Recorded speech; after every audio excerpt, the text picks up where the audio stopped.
конце июня нам посчастливилось побывать в удивительной стране и, как можно догадаться, в самом центре солнечной Испании.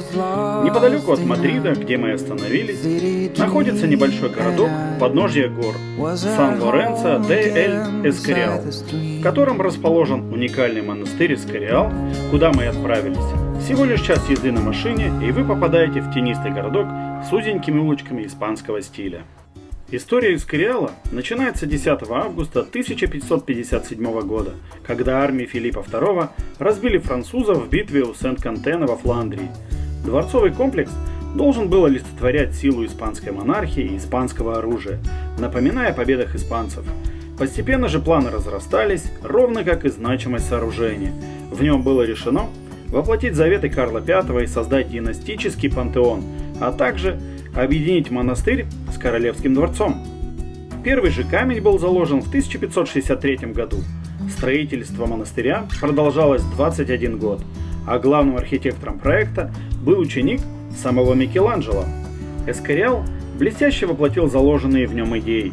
Воздвигнутый из светлого песчаника, в ясных и строгих формах он высится на фоне горной зелени.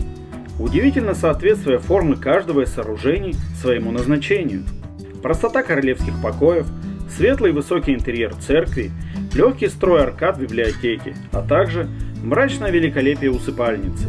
Недаром Филипп II так любил свое детище. Эскориал стал образцом дворцовых комплексов, которому подражали или от которого отталкивались последующие испанские короли.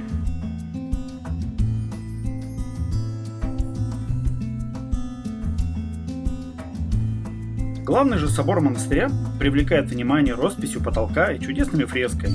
Вдоль 43 алтарей испанские и итальянские мастера оставили изумительные шедевры, не встречающиеся более нигде в мире.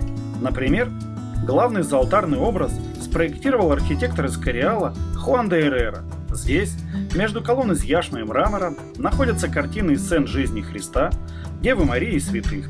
На другой же стороне королевские места и скульптуры Карла V, Филиппа II и их семейств за молитвой. В то время как некоторые прославленные посетители восторженно отзывались о великолепии Эскориала, других грандиозность собора скорее подавляла. Французский писатель и интеллектуал Теофиль Готье писал: «В соборе Эскориала чувствуешь себя таким ошеломленным, таким сокрушенным, таким подверженным меланхолии и подавленным несгибаемой силой, что молитва кажется бесполезной». И, как я уже и сказал, в Эскориале находится пантеон, который был построен из бронзы, мрамора и яшмы. Каменное чудо было сооружено в крипте церкви при Филиппе III в 1617 году.